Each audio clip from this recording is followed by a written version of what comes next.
Hello friends, இன்றைக்கி சூப்பரான வந்து குழந்தைங்களுக்கு வந்து பிடிச்சமான லட்டு தான் செய்ய போகிறோம். அதுவும் பாசிப்பருப்பு லட்டு தான் செய்ய போகிறோம். சூப்பராக இப்போ லீவ் டைமில் பிள்ளைங்க எல்லாம் வீட்டில் இருப்பாங்க. அப்போ சத்தான நீங்கள் இந்த மாதிரி லட்டுங்க செஞ்சு கொடுங்க, பிள்ளைங்க விரும்பி சாப்பிடுவாங்க. அதுமாதிரி குட்டீஸுங்களுக்கு ரொம்ப பிடிக்கும் லட்டுனா. அதுக்காக இன்றைக்கி அந்த லட்டு தான் செய்ய போகிறோம். அதுக்கு என்னென்ன தேவைகளும் பார்த்துடலாம். நம்ம முதல்ல பாசிப்பருப்பு ஒரு கப்பு ஃபுல்லாக எடுத்து வச்சுருக்கேன். அதை நீங்கள் நல்லா கழுவிட்டு ஒரு காயை நல்லா போட்டு துணி போட்டு துடைச்சிட்டு அப்புறம் வறுத்துங்க. அப்படி இல்லைன்னா நீங்கள் வந்து சும்மா துணி போட்டே துடைச்சிட்டு க்ளீன் பண்ணிங்க. இது வந்து நமக்கு வீட்டிலே விளைஞ்சது தான் உங்களுக்கு அந்த பயிர், அதனால் ரொம்ப ஸ்ட்ரென்த்தாக இருக்கும் உங்களுக்கு. அப்புறம் வெல்லம் இல்லைன்னா நாட்டு சக்கரை இல்லைன்னா கருப்பட்டி எதுனாலும் எடுத்துக்கங்க. நான் நாட்டு சக்கரை எடுத்து வச்சுருக்கேன் 3/4 கப்பு. உங்களுக்கு ரொம்ப இனிப்பு பிடிக்கனாலும் 1 கப்பு போட்டுங்க. அதுக்கு இனிப்பு வந்து அவங்கவுங்க விருப்பம் தான் உங்களுக்கு. அப்புறம் வந்து சுக்கும் ஏலக்காவும் நுணுக்கி வச்சுருக்கேன், அது ஒரு 1/2 ஸ்பூன். உப்பு சுவைக்கு ஏற்ப உங்களுக்கு. அப்புறம் நட்ஸ் எது வேணால் போடலாம். பாதாம் ஒன்றும் பிஸ்தாவும் நுணுக்கி அரிஞ்சு வச்சுருக்கேன். முந்திரியை வறுக்க போகிறோம் நெய்யில். நம்ம இந்த ஒரு ஸ்பூன் ஊற்றி நெய்யை வறுக்க போகிறோம். உங்களுக்கு நெய் தேவை, அதுக்கு நம்ம எடுத்து ஆவி நெய் எடுத்து வச்சுருக்கோம். நம்ம ஊற்றி நம்ம செய்ய போகிறோம். ரொம்ப சூப்பராக சத்தானது, மிஸ் பண்ணவே பண்ணாங்க. குட்டீஸுங்களுக்குலாம் அவ்வளோ பிடிக்கும். இது வந்து நல்லா பாரம்பரிய முறையாக தான் செய்யப்படுறேன். கிராமத்தில் எப்படி செய்வாங்களோ அப்படி தான் செய்யப்படுறேன். அதுக்கு முன்னாடி என்னுடைய சேனலை முதல் பார்க்க தான் சிம்பா நியூ செக் சேனலுக்கு சப்ஸ்கிரிப்ஷன் பண்ணிடுங்க ஃப்ரெண்ட்ஸ். உங்கள் ஃப்ரெண்ட்ஸும் எல்லாத்துக்கும் ஷேர் பண்ணுங்கள். இதேமாதிரி உங்களுக்கு பிடிச்சிருந்தா லைக் கண்டிப்பாக பண்ணுங்கள். அதுமாதிரி ஹைப்புன்னு ஒரு பட்டன் இருக்கும், கண்டிப்பாக அதை அமைக்கிடுங்க. ஆளுன்ற பட்டன் அமுக்குங்க. நான் போடுற வீடியோவில் உங்களுக்கு உடனுக்குடன் வரும். இப்போ நம்ம ஃபஸ்ட்டு பாசிப்பருப்பை வறுத்துருவோம். எண்ணெய் நெய் எதுவுமே ஊற்றக்கூடாது, சும்மா தான் வறுக்கணும். நல்லா கலர் செவந்து வரணும். ஸ்டவ் கட்ட வச்சுருவோம். சட்டி காயட்டும். சட்டி காய்ஞ்சிருச்சு. நம்ம பாசிப்பருப்பை போட்டுருவோம். ரொம்ப சுவையாக இருக்கும், ரொம்ப டேஸ்டியாக இருக்கும். குட்டீஸுங்கெல்லாம் விரும்பி சாப்பிடுவாங்க. இப்போ வந்து நம்ம சட்டி நல்லா சூடாக இருக்குன்னா வச்சு ஸ்லோவிலே தான் வறுக்கணும், பொறுமையாக வறுக்கணும். மினிமம் ஒரு 10-15 நிமிஷம் ஆகும் நம்ம வறுக்கிறதுக்கு. கலர் நல்லா மாறி வாசனை வரும் உங்களுக்கு. அந்த டைம் தான் நம்ம ஆஃப் பண்ணணும். அது வரைக்கும் பொறுமையாக கைவிடாமல் கிண்டணும் உங்களுக்கு. அதில் தான் மெயின் அந்த டேஸ்ட்டே உங்களுக்கு, சுவையே. இது நல்லா எடையை குறைக்குதான். அப்புறம் ரொம்ப என்னென்னா புரோத சத்து, நார் சத்து எல்லாம் இருக்கும். அதையா நம்ம விடுவானே, அதான் செஞ்சுருவோன்ட்டு. என் பேரனுக்கும் ரொம்ப பிடிக்கும். லட்டுன்னு கேட்பேன். எல்லாம் ஒவ்வொரு லட்டாக செஞ்சு கொடுப்பேன். இப்போ இதேமாதிரி அவனுக்கு தான் செய்ய போகிறேன். இது உங்களுக்கு அவனுக்கு அவ்வளோ லட்டு பிடிக்கும். அந்த ஸ்வீட்ஸ்லாம் பிடிக்காது அவனுக்கு. இதேமாதிரி நம்ம செஞ்சு கொடுத்தா பிடிக்கும். இதுமாரி கடைகளில் வந்து 1 40 ரூபா உங்களுக்கு. நல்ல ஒரு நெய்யிலே செஞ்ச லட்டு, சூப்பரான லட்டு. அதுக்கு நம்மளே வீட்டில் சூப்பராக செஞ்சு நல்லா ஆரோக்கியமாக பிள்ளைங்களுக்கு சூப்பராக வறுத்தாச்சு. இங்கே பாருங்கள், கலர் என்ன அழகாக மாறிடுச்சு. வாசனையும் சூப்பராக இருக்குது உங்களுக்கு. இப்போ வந்து நம்ம ஒரு பிளேட்டில் கொட்டி வச்சுருவோம். ஆறட்டும். அதுக்காக நம்ம இந்த முந்திரியை வறுத்துருவோம். உங்களுக்கு முந்திரியை மட்டும் வறுத்து வச்சுருவோம். உங்களுக்கு திராட்சை வேணாலும் திராட்சை போடுவோம். எந்த நட்ஸ் வேணாலும் அவங்கவுங்க விருப்பம் தான் அது நீங்கள் போடுறது.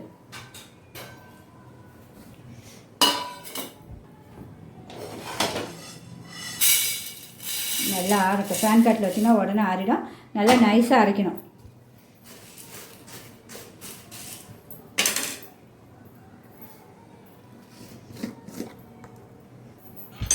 இப்போ நெய் வந்து எடுக்கிறேன்.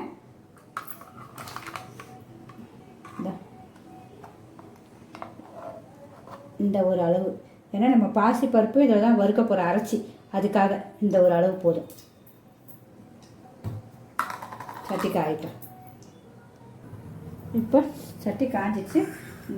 முந்திரியாக போட்டுருவோம். உங்களுக்கு திராட்சை வேணாலும் இந்த இடத்துல நீங்கள் திராட்சை போட்டுக்கலாம். அவங்கவுங்க விருப்பம் தான்.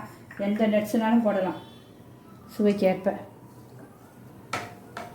நல்லா கோல்டன் ப்ரௌன் வரட்டும். அப்போ கடிக்கும் போது நறுக்கு நல்லா டேஸ்ட்டாக இருக்கும் பிள்ளைங்களுக்கு. ஒரு பிள்ளைங்க டெய்லி ஒரு லட்டு கொடுங்க. ஆனால் பிள்ளைங்க மற்ற லட்டையும் கேட்பாங்க, அவ்வளோ டேஸ்ட் இருக்கும் உங்களுக்கு.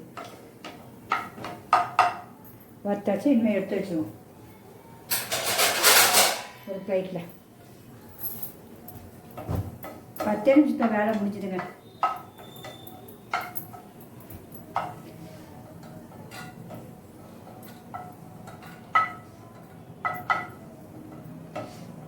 ஸ்டவ் ஆஃப் பண்ணிடுவோம். நம்ம அதுக்குள்ளே அது ஆறினோன்னா போய் அரைச்சிட்டு வந்துடுவோம். அதுக்குள்ளே நம்ம வெள்ளை பாகு எடுத்து வச்சுருவோம். உங்களுக்கு அது ஆறலைன்னா அதுக்குள்ளே வெள்ளை பாகு எடுத்துருவோம். ஸ்டவ் பற்ற வச்சுருவோம். சின்ன கடாய் வச்சுருக்கேன்.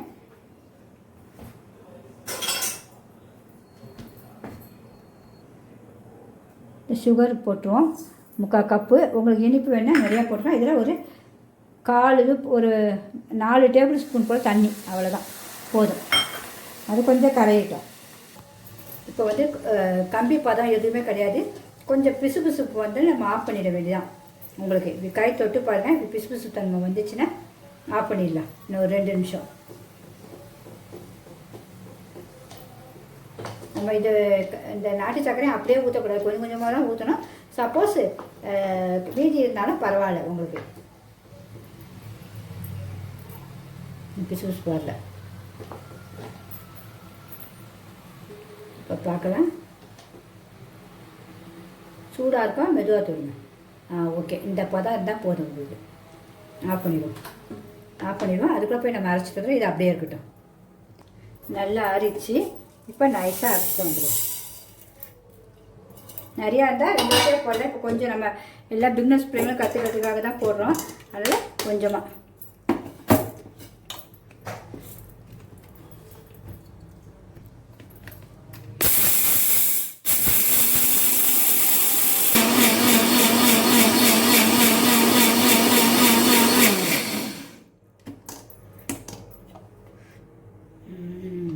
சூப்பராக அரைச்சிச்சிங்க.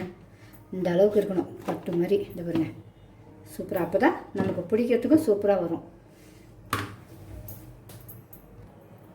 கிரீன் ஸ்டவ் பற்ற வச்சுருவோம். திருப்பி இந்த நம்ம முந்திரி வறுத்தல அந்த கடாயை வச்சுருவோம். இப்போ இந்த மாவை போட்டுருவோம். பொறுமையாக கிண்டணும். ஒரு 15 நிமிஷம் போல் கிண்டணும் உங்களுக்கு மாவு. அப்போ தான் அந்த சுவை டேஸ்ட்டாக இருக்கும். பச்சை வடைலாம் போய் பிள்ளைங்க சாப்பிட்டா கூட ஒன்றுமே பண்ணாது. உங்களுக்கு ஆரோக்கியமாக இருக்கும் இந்த லட்டு.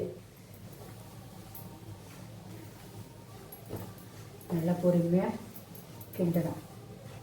நம்ம இந்த மாவெல்லாம் க்ளீனாக நல்லா அழுத்தி விட்டு கிண்டும் போது சூப்பராக தூளாக அழகாக வந்துடும் உங்களுக்கு. நெய்க்கும் அதுக்கும் மிக்ஸில் இருக்கிறதெல்லாம் எடுத்து போட்டுருவோம். ரொம்ப சத்தானதுங்க, மிஸ் பண்ணவே பண்ணாதீங்க.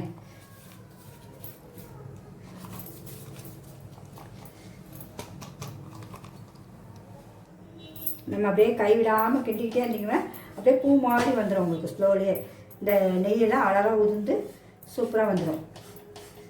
அந்த அளவுக்கு பொறுமையாக ஒரு 10 நிமிஷம் 15 நிமிஷம் கிண்டிக்கிட்டே இருப்போம். வாசனை வரும். வாசனை வந்தோடனே ஆஃப் பண்ணிட வேண்டியதான். ஸ்லோவில் தான் வச்சுருக்கேன் உங்களுக்கு ஸ்டவ்வு. இன்னும் ஒரு 5 நிமிஷம் கழிச்சு பார்ப்போம். இப்பயே பூ மாதிரி ஆகிடுச்சு பாருங்க. சூப்பராக முடிஞ்சிடுச்சு. வாசனையும் வந்துச்சு. எவ்வளோ உதிரியாக ஆகிடுச்சு பாருங்கள். மனமும் வந்துச்சு. இப்போ நம்ம இதில் ஒரு பெரிய நல்லா அகலமான தட்டில் போட்டுட்டு கலருவோம். ஏன்னா நம்ம பிடிக்கணும், லட்டு பிடிக்கணும், சூட்டோடையே பிடிக்கணும் உங்களுக்கு.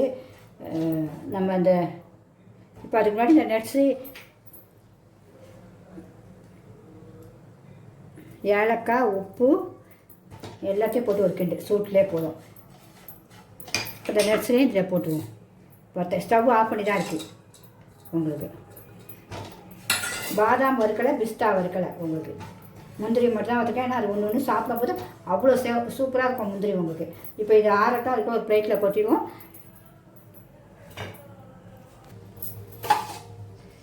வாசனை மணக்குதுங்க. அப்போ நெய்யும் தப்பா வாசி பருப்பு பச்சைப்பயிறுடைய வாசனை அவ்வளோ சூப்பராக இருக்குது. அவ்வளோதான், இது அப்படியே ஆகட்டும். இப்போ லைட்டு சூடு இருக்கும்போதே நம்ம ஊற்றிடணும். ஃபஸ்ட்டு கொஞ்சமாக ஊற்றுவோம். நமக்கு வேணும்னா ஊற்றிக்கலாம், மீதி இருந்தாலும் ஓகே. கொஞ்சமாக ஊற்றி அப்படியே கலருவோம். நம்ம கை பொறுக்கிற சூடு இருந்தோம்னா தான் நம்ம ஊற்றணும். ரொம்ப ஜாக்கிரதையான நெய் இருக்கனால உங்களுக்கு ரொம்ப தேவைப்படாது. அதனால் பொறுமையாக அப்படி கலருவோம்.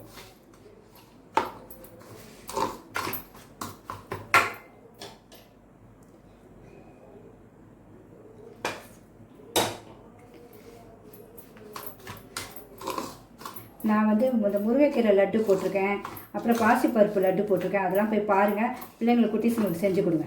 இந்த மாதிரி கையை வச்சே பிசைஞ்சிடுவோம். இது பாருங்க, இந்த கலக்கிருக்கோம். அந்த மீதி இவ்வளோ இருக்குது. இன்னும் இவ்வளோ இருக்குது. வேணும்னா ஊற்றிக்கலாம், வேண்டாம்னா நம்ம வேறு எக்ஸ்ட்ரா வச்சுக்கலாம். இப்போ வந்து கையில் நல்லா கொஞ்சம் அப்படியே கலக்கிடுவோம். சூடு பொறுக்கிற அளவு சூடாக தான் இருக்கும் லட்டு. அப்போ தான் பிடிக்க முடியும். நீங்கள் இது ஒவ்வொரு கடிக்கும் முந்திரி திராட்சை சும்மா அப்படியே சூப்பராக வரும் உங்களுக்கு. கடிபடும். அந்த டேஸ்ட்டு அவ்வளோ சூப்பராக இருக்கும். நல்லா அழுத்தமாக பிடிக்கணும் உங்களுக்கு லட்டு. சுட சுட கொஞ்சம் வெறுப்பான சூட்டை தான் பிடிக்கணும். இந்த பிடிக்கிறேன் பாருங்கள். ஒரு லட்டு குழந்தைங்க சாப்பிட்டா போதும். எவ்வளோ சூப்பராக இருக்கு பாருங்கள்.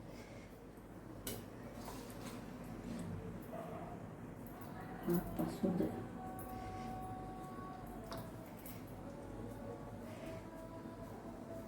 அழுத்தமாக பிடிக்கும்போது சூப்பராக வந்துடும். இது பார்த்தீங்களா, இந்த மாதிரி எல்லாத்தையும் பிடிச்சி வச்சுருவோம்.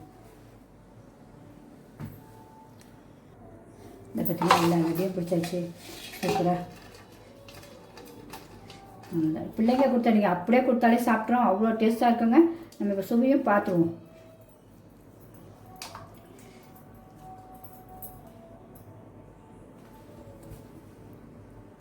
நம்மளுடைய பச்சை பயிறு லட்டு சூப்பராக ரெடி ஆகிடுச்சு பாருங்கள். ஆரோக்கியமானது பாரம்பரிய முறைப்படி செஞ்சுருக்கேன். நம்ம இப்படி பிக்கும் போது இருப்பாங்க அந்த முந்திரி எப்படி இருக்க பாருங்கள். இப்படி பிக்கும் போது அவ்வளோ சாஃப்டாக இருக்கும். உங்களுக்கு ஒவ்வொரு இதுலேயும் கடிப்படும் போது 2-3 வாயில் இருக்கும். சூப்பராக உங்களுக்கு டேஸ்ட்டும் காட்டுறேன் பாருங்கள். அம்மா அம்மா கடை பக்கமே போக வேண்டாங்க நம்மளாம். இங்கே பாருங்கள் அவ்வளோ டேஸ்ட்டாக இருக்குது. பிடிச்சிருந்தா கண்டிப்பாக லைக் பண்ணுங்கள். உங்கள் ஃப்ரெண்ட்ஸும் ஒருத்தருக்கும் ஷேர் பண்ணுங்கள். நீங்களும் எல்லோரும் ரசித்து செஞ்சு சாப்பிட்ணும் தான் போட்டிருக்கேன். பிடிச்சிருந்தா கண்டிப்பாக லைக் பண்ணுங்கள் ஃப்ரெண்ட்ஸ். எல்லாம் சத்தானது கிராமத்து முறை பாரம்பரிய முறைப்படி செஞ்சுருக்கேன். ஓகே ஃப்ரெண்ட்ஸ், பாய்.